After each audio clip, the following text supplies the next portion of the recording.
Of strategic and political significance, the conquest of space generated intense competition between the US and the Soviet Union during the Cold War. In 1957, the Soviets were first to place a satellite, Sputnik, into orbit. A few weeks later, a dog became the first living creature in space. Laika did not survive the journey. In 1961, Soviet astronaut Yuri Gagarin became the first human to orbit the Earth. In 1963, his compatriot Valentina Tereshkova became the first woman in space.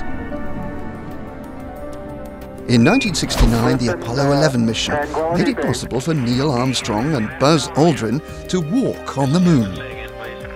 In the 1970s, competition gave way to US-Soviet cooperation, culminating in 1972, when the Apollo and Soyuz capsules docked in orbit.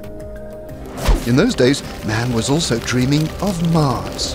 In 1976, US probes Viking 1 and 2 landed on the Red Planet. The following year, space probes Voyager 1 and 2 lifted off on their mission to explore the solar system. In 1981, the era of reusable spacecraft began. This period was marked by disasters for Challenger in 1986 and Columbia in 2003. The Hubble telescope was launched in 1990. In 1998, the construction of the International Space Station began 400 kilometers above the Earth, making long stays in space possible.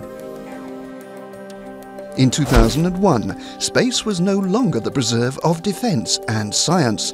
The first tourist in space, American Dennis Tito, relaxed in the ISS.